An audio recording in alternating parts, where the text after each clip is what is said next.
Hey students, in previous video we discuss about acid. हमने देखा था एसिड का कंसेप्ट कि एसिड हम किसे कहेंगे। तो हमने देखा एसिड के कंसेप्ट, एसिड की स्ट्रेंथ कि हमने कहा कि on the basis of strength there are two types, strong and weak. उसके बाद हमने केमिकल प्रॉपर्टी पढ़ा। Today we discuss about base. Base क्या होता है? Generally base are those produce hydroxy ion in water.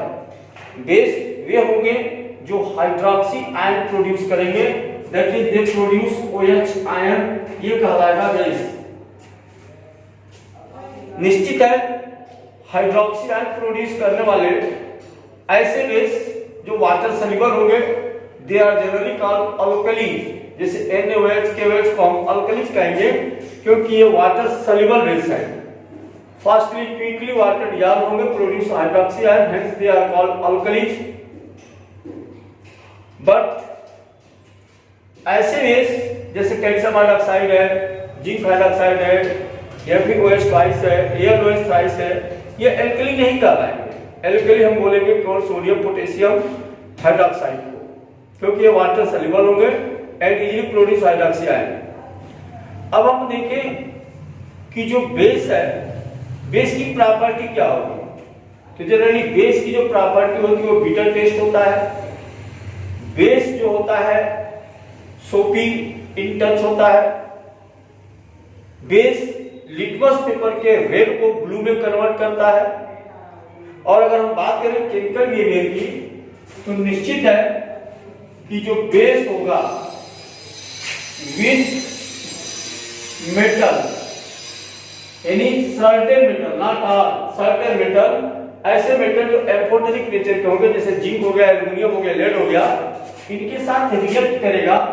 जेडीएल plus NaOH क्या बनाएगा? यहां पे बनेगा Na2JDnO2 साल्ट बनाएगा और हाइड्रोजन गैस रिलीज करेगा। ठीक वैसे ही अगर हम लेड के साथ भी NaOH को डालें तो इसका जो प्रोडक्ट बनेगा Na2PbO2 प्लस H2। तो हम कहेंगे कि विथ मीडियम एक्टिव मेटल जो इलेक्ट्रोनेगेटिव नेचर का होगा, इलेक्ट्रोपॉजिटिव नेचर उसका बहुत ही कम होगा, उसके साथ ये मिलके एल्युमिनियम हो गया, जिंक हो गया, लेड हो गया, साल्ट बनाएगा और हाइड्रोजन गैस रिमूव करेगा। विथ नॉन मेटल ऑक्साइड, अगर हम नॉन मेटल ऑक्साइड लेते हैं, जैसे मान लो अगर हमने CO2 लिया और इसके ऊपर अगर हमने बेस को डाला, जैसे CaOH ट्वाइस, तो ये क्या बना लेगा? साल्ट CaCO3 और क्या निकल जाएगा? H2O। तो हम कहेंगे कि with non metal oxide they produce salt and water. With acid, अगर हम बेस को किसी भी एसिड के साथ डालेंगे, रिएक्शन हमने एसिड में पढ़ा हुआ है कि base react with acid converted into salt removal of water, और इस रिएक्शन को हमने न्यूट्रलाइजेशन रिएक्शन कहा था।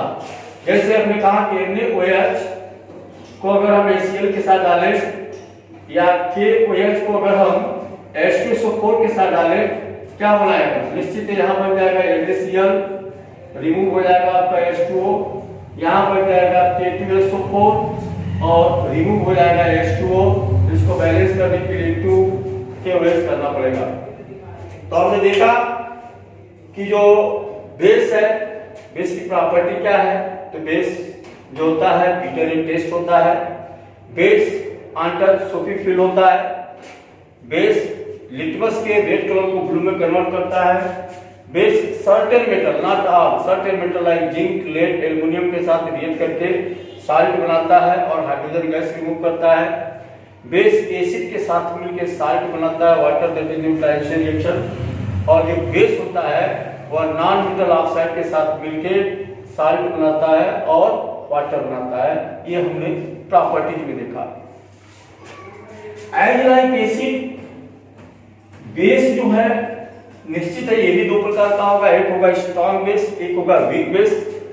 आखिर बेस की इस प्रॉपर्टी को स्ट्रांग बेस या वीक बेस को कैसे डिफाइन करोगे? तो strong base are those which completely organise and weak base are those which partially organise.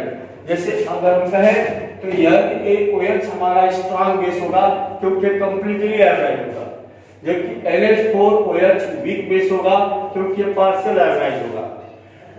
हम किस आधार पे, जैसे NaOH हो गया, KOH हो गया, इनको कैसे डिफरेंशिएट करेंगे कि विच आर मोर स्ट्रांग, कौन मोर स्ट्रांग होगा?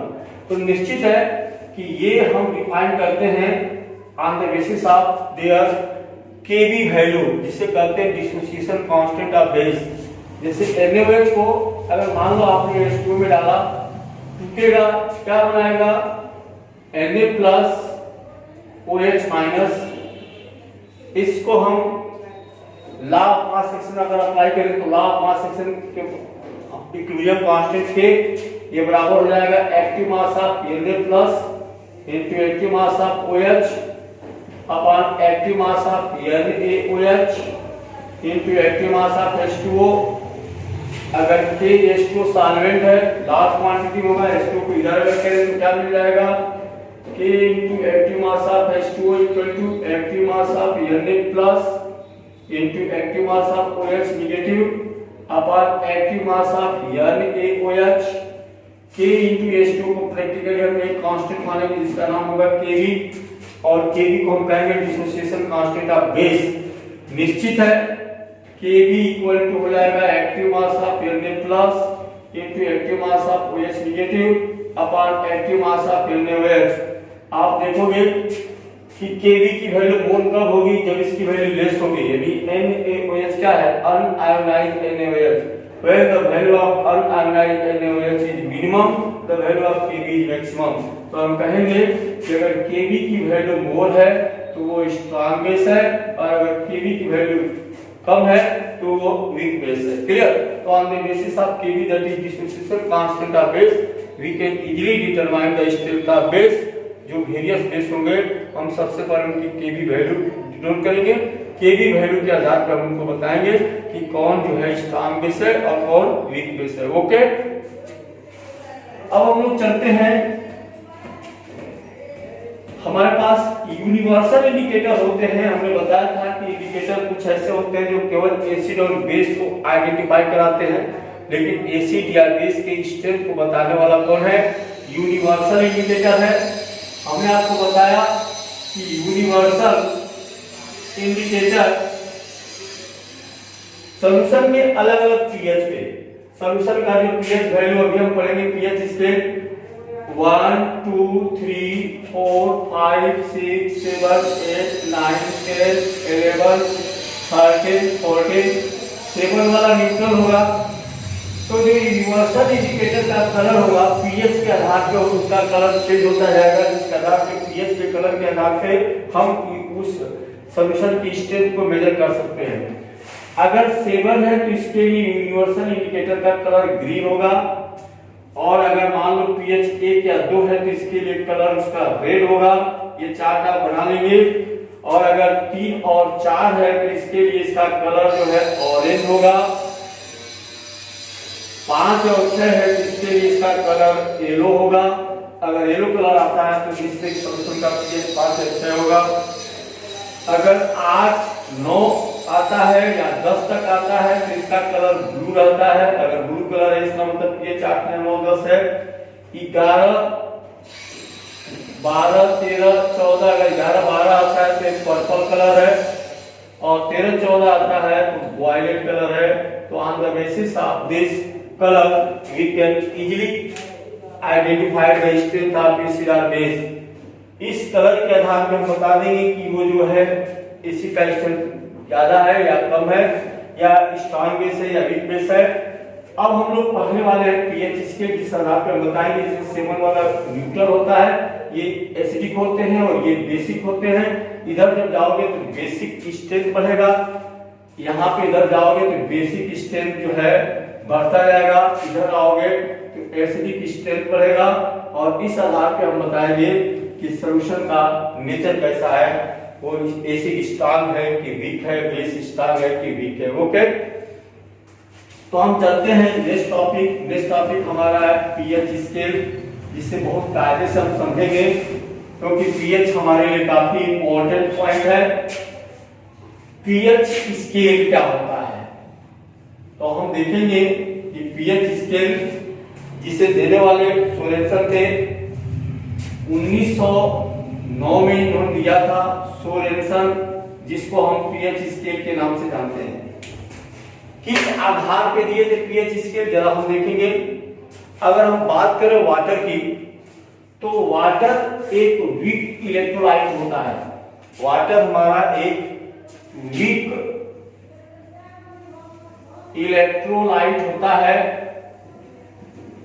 जिसे हम लिख सकते हैं H2O डिसोसिएट होके देगा H positive plus OH negative.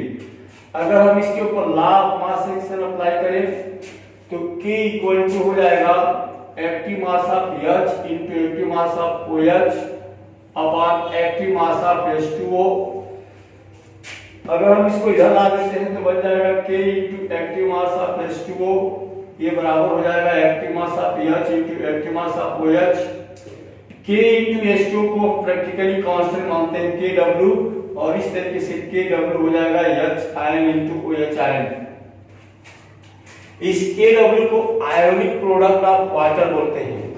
Pure water का 25 डिग्री सेल्सियस पे KW की वैल्यू जो होती है 1:10⁻⁻14 होती है। यह अगर हम इक्वेशन 1 मान लेते हैं तो निश्चित है कि KW की value pure water at 25 degree Celsius 1:10⁻⁻14 होती है। तो हम कह सकते हैं कि 1:10⁻⁻14 H into OH, that is X into X, या 1:10⁻⁻14 X स्क्वायर, तो X इक्वल टू 1:10⁻⁷। इसका मतलब हमने यह, चलो ये दोनों इक्वल है, उसको हमने X मान लिया, तो हम कहेंगे कि अगर प्योर वाटर है तो प्योर वाटर में H और OH दोनों की मात्रा कितनी होगी, 1:10⁻⁷ होगी। ये होगी H आयन की मात्रा, और सेम OH आयन की मात्रा भी होगी 1:10⁻⁷। तो वाटर के केस में H और OH दोनों की मात्रा इक्वल होती है। इक्वल होने की वजह से ही वाटर को हम न्यूट्रल कहते हैं। On the basis of this concept we decide the pH of given solution. कोई भी सॉल्यूशन का जो एसिडिक नेचर होता है या बेसिक नेचर होता है वो वाटर में होता है। निश्चित है कि वाटर में जब भी आप डालेंगे, अगर H की मात्रा बढ़ेगी तो ये मात्रा कम होगी, ताकि दोनों मिलके 1:10⁻⁻14 हो जाए। तो निश्चित है कि अब हम पढ़ेंगे पीएच स्केल क्या होगा। तो पीएच स्केल का मतलब होता है potential of hydrogen, and pH हमारा होता है -log/10 H आयन कंसंट्रेशन। अब मान लो हमने एक वैल्यू लिया, मान लो हमने यहां पे ले लिया 10⁻⁻7। मान लिया कि यहाँ पे H की मात्रा 10⁻⁻7 है, तो निश्चित है कि ये है हमारा कंसंट्रेशन ऑफ H और ये है हमारा कंसंट्रेशन ऑफ OH। तो अगर ये 10⁻⁷ है तो इसकी वैल्यू 10⁻⁷ होगी। अब अगर मान लो हम इधर आते हैं, H की मात्रा को अगर हम बढ़ा रहे हैं तो -6, -5, -4, -3, -2, -1 और वैल्यू 0। निश्चित है कि अगर ये 0 है तो यहाँ पे ये मात्रा कितनी हो जाएगी, -14, तभी तो दोनों मिलके 14 होंगे। ये हो जाएगा -13, ये आपका हो जाएगा 12, ये आपका हो जाएगा 11, और ये आपका हो जाएगा 9, ये आपका हो जाएगा 8, यहाँ पे आपका 11 3 14, अब ये हो जाएगा आपका 10, और ये आपका हो जाएगा 9, और ये आपका हो जाएगा 8, और ये आपका हो गया 7। अब यहाँ पे अगर चलोगे तो ये हो जाएगा -8, -9, -10, -11, -12, -13, -14। अब इसी के अपोजिट में अगर हम चलेंगे तो ये -8 है, तो यहाँ पे आपका आ जाएगा -6, यहाँ पे आ जाएगा -5, यहाँ पे आ जाएगा -4, यहाँ पे आ जाएगा -3, यहाँ पे आ जाएगा -2, यहाँ पे आ जाएगा -1 और यहाँ पे आ जाएगा -0। आप देख रहे हैं कि अगर H की मात्रा यहाँ पे 7 है तो OH की मात्रा भी यहाँ 7 है। H की मात्रा इधर आने पे क्या हो रही है, इंक्रीज हो रही है। तो इधर आप देखोगे कि OH की मात्रा इंक्रीज हो रही है, या ये कहो कि H की मात्रा क्या हो रही है, डिक्रीज हो रही है।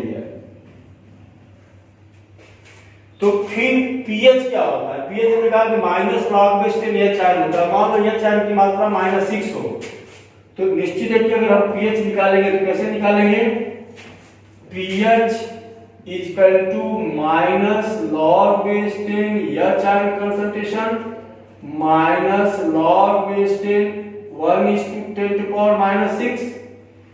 तो याद रखो जब इसको तोड़ोगे तो माइनस माइनस प्लस हो जाएगा, तो ये हो जाएगा 6 log 10। ध्यान दोगे आप, अगर आप इसको तोड़ते हो तो ये दो टूटेगा, एक हो जाएगा -log 10 × 1 और एक हो जाएगा माइनस माइनस प्लस 6 log 10 × 10। तो -log 10 × 1 होता है -0.00 और log 10 × 10 1 होता है, तो ये हो जाएगा 6 × 1 दैट इज 6। तो pH कितना हो जाएगा, 6 हो जाएगा। इसका मतलब माइनस का जो ही पावर है उसको अगर पॉजिटिव में देखा जाए तो वो उसका pH होता है। तो अगर हम pH निकालेंगे तो यहाँ पे 0 आ गया, ये 1, ये 2, ये 3, ये 4, ये 5, ये 6, यहाँ पे 7 हो जाएगा, ये 8, 9, 10, 11, 12, 13, 14। इसका मतलब pH 0 से लेके 14 तक के ही बीच में रहेगा, नॉट मोर देन 14। 14 से ऊपर नहीं जाएगा, 0 के नीचे नहीं आएगा, 0 to 14 होगा on the basis of H and OH ion concentration in water. अगर आप एसिड डालते हैं तो एसिड डालते ही वाटर के अंदर मौजूद जो H आयन का कंसंट्रेशन 10⁻⁷ है वो इंक्रीज करेगा। इंक्रीज करने का मतलब इधर आएगा, क्योंकि -6 और -4 में -4 बड़ा है। तो निश्चित है कि जैसे जैसे pH कम होगा एसिडिक स्ट्रेंथ क्या होगी, इंक्रीज करेगी। एसिडिक स्ट्रेंथ जो है इंक्रीज करेगा, और जैसे जैसे pH आपका बढ़ेगा यहाँ पे बेसिक स्ट्रेंथ जो है इंक्रीज करेगा। तो हम ये कह सकते हैं on the basis of this pH scale. पहली बात हमने क्या बताया आपको कि pH स्केल के लिए फार्मूला हमारा है pH equal to -log/10 H ion concentration. H ion concentration की वैल्यू आप रखोगे, इसको तोड़ोगे, कैसे तोड़ोगे, अभी देखो 1:10⁻⁶ है, तो कैसे टूटेगा, -log 10 × 1 -log 10 × 1 प्लस ये जो माइनस माइनस हो जाएगा प्लस 6 log 10 × 10। log 10 × 1 का मतलब 10 में टेबल देखोगे, 10 में टेबल 0.00 है, तो ये हो जाएगा -0.00 प्लस log 10 × 10 का मतलब होता है 1, तो 6 × 1 का मतलब 6। तो जो माइनस H आयन कंसंट्रेशन है वही उसकी पॉजिटिव में pH होगी।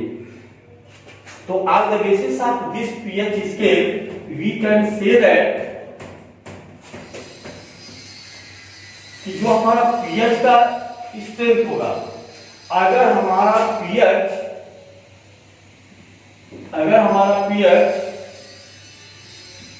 का पूरा नाम हम बोलेंगे पोटेंशियल ऑफ हाइड्रोजन 7 है, तो ये सॉल्यूशन हमारा क्या होगा, न्यूट्रल होगा।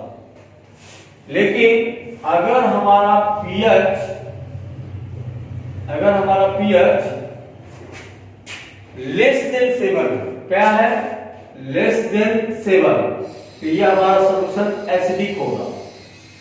और अगर हमारा pH मोर देन 7 है तो ये हमारा बेसिक होगा। इसका मतलब कि on the basis of this value we can say that जब हम 7 ये है 6 5 3 2 1, जैसे जैसे pH डिक्रीज करेगा तो जो एसिड है, एसिडिक स्ट्रेंथ इंक्रीज करेगा। क्यों इंक्रीज करेगा? क्योंकि निश्चित है कि अगर पीएच कम हो रहा है, इसका मतलब वहां H की मात्रा क्या हो रही है? इंक्रीज हो रही है। अगर pH 6 है, इसका मतलब यहाँ पे H की मात्रा 10⁻⁶ है। pH 3 है, इसका मतलब यहाँ H की मात्रा 10⁻³ है, और 10⁻³ इज ऑलवेज मोर देन 10⁻�6, क्योंकि नेगेटिव में जो माइनस का वैल्यू कम होता है वो बड़ा होता है। क्लियर?